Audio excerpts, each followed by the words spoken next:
આજે આમ આદમી પાર્ટી દ્વારા થાનગઢમાં વિજય સંકલ્પ રેલીનું આયોજન કરવામાં આવેલું, જેમાં હજારોની સંખ્યામાં થાનગઢના શહેરીજનો ઉત્સાહ સાથે વિજય સંકલ્પ રેલીમાં જોડાયેલા.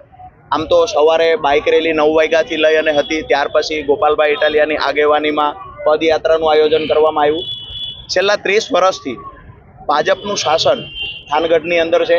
એમાં વચ્ચે ક્યારેક વહીવટદાર તરીકે મામલતદારે પણ અમુક સમય પસાર કર્યો છે, પણ આ 30 વર્ષની અંદર તમામ પ્રાથમિક સુવિધાઓ ઉપલબ્ધ કરાવવામાં ભાજપ સદંતર નિષ્ફળ ગયું છે.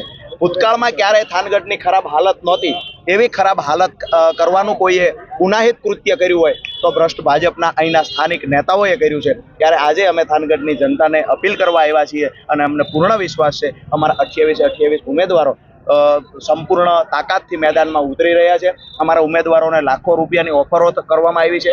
ઉમેદવારોને ભાજપને સમર્થન આપતો વિડીયો બનાવવા માટે 10-10 લાખ રૂપિયાની ઓફરો થઈ છે. તેમ છતાંય અમારા ઉમેદવારો મજબૂતાઈથી મેદાન પર ઊભા છે. આજે આમ આદમી પાર્ટીના 28 ઉમેદવારો લડે છે, જ્યારે અહીંયા જ્ઞાનીબેન ઠાકોર જેવી રીતે ભાઈએ વાત કરી, ગોપાલભાઈએ ખરેખર કોળી સમાજના, ઠાકોર સમાજના આગેવાન હોવાનો જે દેખાવ કરે છે, તો ખરેખર જ્યારે કોળી સમાજ પર અત્યાચાર થયો, 84 થી વધારે લોકોને વિછિયાની ઘટનામાં જેલમાં નિર્દોષ લોકોને પૂરી દેવામાં આવ્યા, તો એ મુદ્દે જ્ઞાનીબેન ક્યાં હતા? મહત્વની વાત એ છે, કોંગ્રેસ પાસે અહીંયા થાનગઢમાં પૂરતા ઉમેદવાર પણ મળ્યા નથી.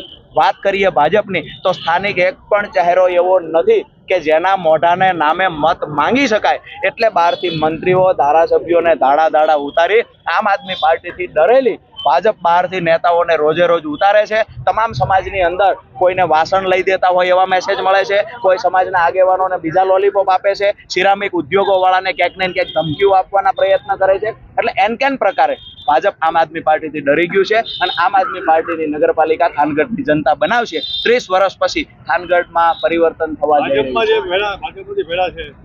આજે અમારી જે આમ આદમી પાર્ટીની ઈમાનદાર લોકોની જે લડાઈ છે, એમાં જે ભાજપમાં પણ અમુક સાચા અને નિષ્ઠાવાન અમુક લોકો જે હતા એને આજે ભાજપ છોડી દીધું છે અને થાનગઢના પૂર્વ કોર્પોરેટર અને મજબૂત પ્રજાપતિ સમાજના આગેવાન વર્ષાબેન આજે વિધિવત રીતે આમ આદમી પાર્ટીને સમર્થન આપવા માટે આવેલા અને સમર્થનની સાથે એમના કાર્યકર્તાઓ સાથે આજે આમ આદમી પાર્ટીને સમર્થન આપેલું.